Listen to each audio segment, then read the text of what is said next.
Bueno, continuamos con este primer texto que yo le envié, que son 5 páginas, que es de introducción a la psicología, ¿ya?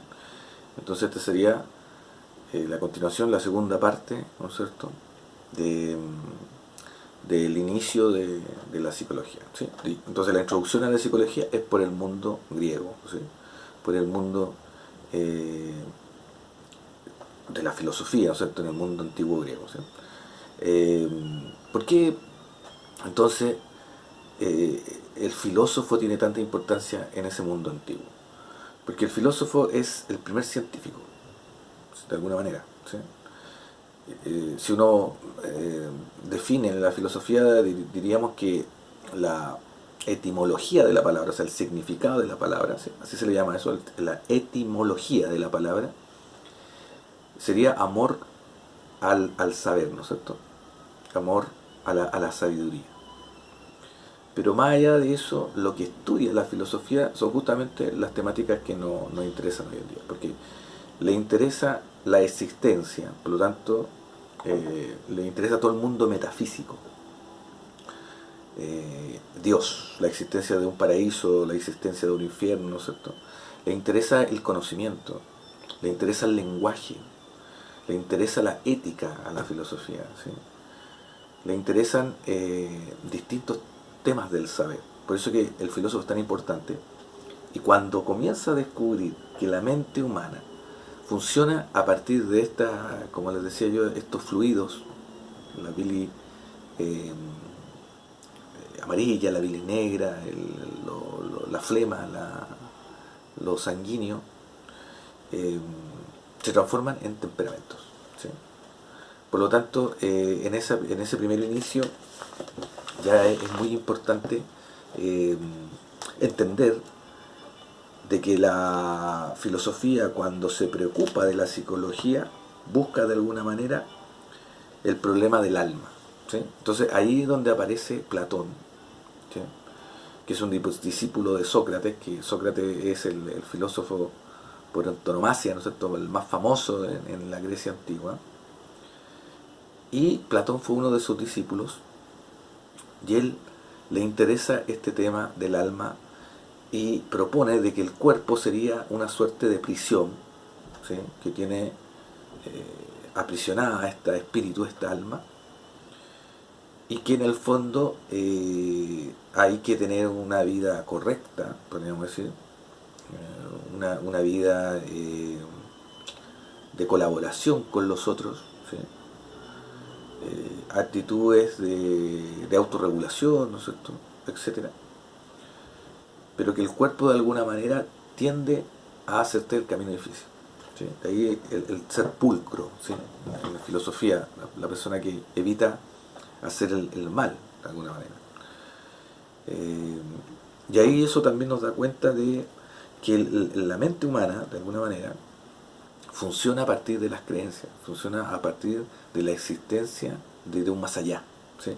Todos esos temas son metafísicos, que después la ciencia ortodoxa, nosotros la ciencia objetiva, viene a colocar un límite ya a ese tipo de información y se preocupa netamente de los fenómenos físicos, ¿sí?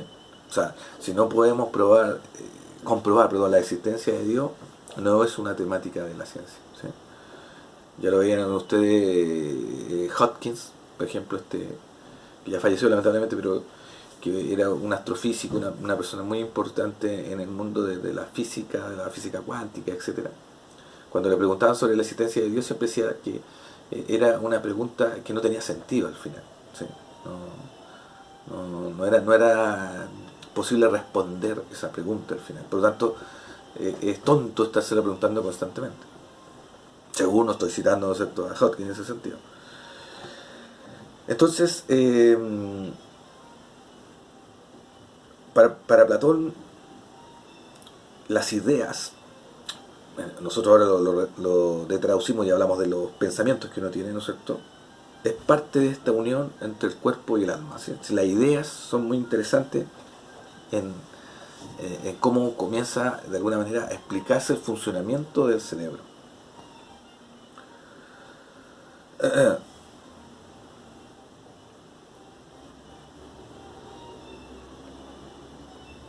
Bueno, entonces esta es la primera discusión respecto de los aspectos psicológicos de la mente. ¿Sí? La mente, a pesar de funcionar como una unidad, pareciera ser que hay una entidad dentro de uno y el cuerpo sería otra temática.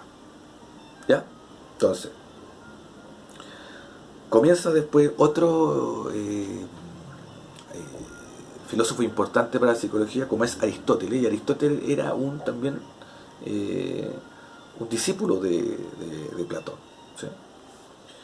Como el estudiante más aventajado que tenía Platón, ¿sí? Tenía muchas discusiones también con Aristóteles, con Platón, porque Aristóteles trae todo el tema de la dialéctica, ¿sí? Trae toda una temática que tiene que ver con comprender los fenómenos de la naturaleza y los fenómenos del ser humano en particular como una interrelación que ocurre entre los objetos y nosotros, ¿sí? O entre nosotros y las personas, ¿sí? Hay una interacción mutua, o sea, existe pobreza porque existe riqueza, o existe riqueza porque existe pobreza. Esa es como la dialéctica más como ejemplificable, o sea, eh, la relación entre los padres y los hijos, o sea, se constituye en una dialéctica, ¿sí? Siempre. ¿Sí? El padre constituye a los hijos constituyen a sus padres, ¿sí? En tiempos distintos. Los padres tienen los primeros años de nuestra vida a cargo de nosotros y después somos nosotros los que nos tenemos que hacer cargo de nuestros padres. Ahí está la dialéctica. O sea, si uno hace un ejemplo, el ser humano comienza con pañales, por decirlo algo, y termina con pañales. O sea, era el tema filosófico. O sea, necesitáis ayuda al principio de tu vida y hacia el último de tu vida pasa lo mismo. Entonces, Aristóteles dice que a través de la inteligencia se pueden extraer se pueden extraer la esencia de las cosas y con lo cual es posible hacer una ciencia. Entonces Aristóteles es el primero que plantea la posibilidad de que con la inteligencia podemos acceder a las leyes universales que nos propone la naturaleza.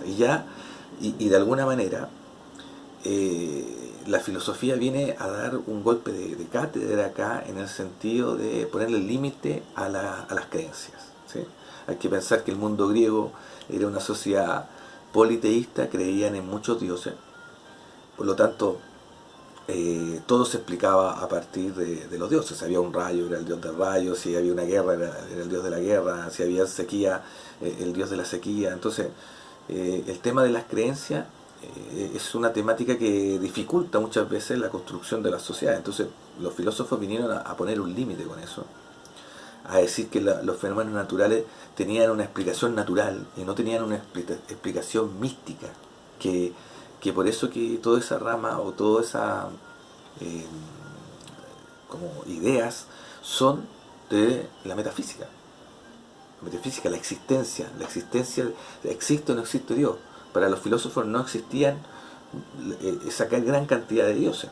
Sí, hacia el final de la era de los filósofos, sí, muchos filósofos estuvieron a favor de que existía un Dios, pero uno, ¿sí? O sea, ya no muchos, sino que podían creer en que existía ese Dios, pero lo asociaban a que era la madre naturaleza, ¿sí?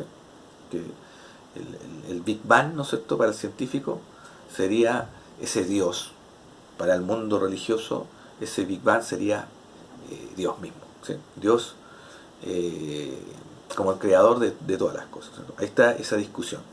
Por eso que Aristóteles es el primero que trata de darle ciencia a todos los fenómenos y trata de explicarlos de una manera lógica. Y por eso que Aristóteles es uno de los filósofos que más habla de la lógica.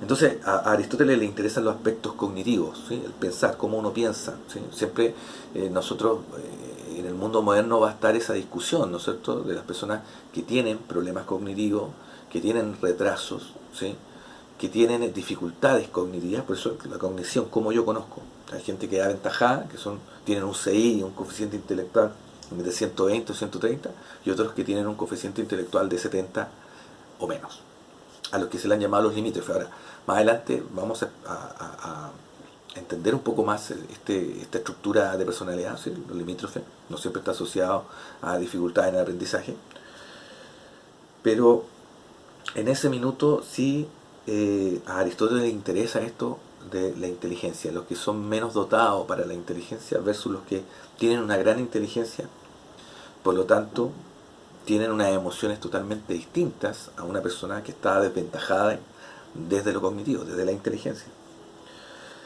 Le interesa también el alma, distinguiéndolo y señalándolo una serie de funciones cognitivas de las sensaciones a la razón. O sea, de que está de acuerdo con los primeros filósofos que dicen que la información del medio ambiente viene a través de los sentidos, ¿no es cierto? Por lo tanto, la percepción es fundamental, ¿no es cierto?, en el funcionamiento del cerebro humano, en esa protopsicología. O sea, cuando estamos hablando de lo más antiguo de la psicología, ya se hablaba de cognición, se hablaba de la razón, se hablaba de la motivación, se hablaba de la necesidad, el deseo, la voluntad, ¿sí? O sea, en Aristóteles ya está esta pregunta por la necesidad, el deseo, ¿sí? Los hábitos, los instintos, son distintos, el instinto y el hábito, y el reflejo, por ejemplo, ¿sí? Cuando a ti te pegan a la rodilla y tienes un impulso que es involuntario, tú no lo puedes controlar. ¿Cómo se hace eso? ¿Qué son los hábitos entonces? ¿Es algo que, una conducta que se aprende o yo ya vengo con una información antes? ¿Y qué pasa con lo instintivo? ¿Sí? El comer, el buscar abrigo, ¿no es cierto? El orinar, en el sentido de las necesidades, ¿no es cierto?, que uno tiene como ser humano, dentro de la sexualidad, por ejemplo. Entonces, a él le interesa mucho, Aristóteles, esta parte de la psicología, porque él busca, de alguna manera, instalar la idea de los hábitos, ¿sí? Y dice que es a partir de estos actos repetidos se construye una personalidad. Entonces, ¿para qué es importante saber de los hábitos? Dirá Aristóteles, para entender la temática de la personalidad, los valores, la justicia, la sabiduría, que se enmarcan no solo en los elementos biológicos, sino también en los sociales. O sea, no solamente hay un cuerpo que para Platón es una cárcel, ¿sí?, que atormenta al alma para que esta alma se purifique de alguna manera y pueda entrar, ¿no es cierto?, a ese más allá, ¿sí? En ese sentido Platón era mucho más creyente que Aristóteles. Aristóteles trae esta ciencia más ortodoxa. Bueno, es una interpretación después de los autores de decir que Aristóteles de alguna manera era una persona más rígida. Yo creo todo lo contrario, creo que Aristóteles era una persona muy abierta y muy flexible, justamente por los temas que estaba tratando. O sea, el hábito de creer en un Dios, el hábito de comer como en la gula, ¿no es cierto? O sea, que comes, ¿no es cierto?, y engordas. Y cómo eso construye tu personalidad. O sea, estamos hablando de que personalidad ya se está hablando desde el mundo antiguo de los griegos. O sea, interesantísimo. Hay que decir, por ejemplo, Aristóteles le hizo clase a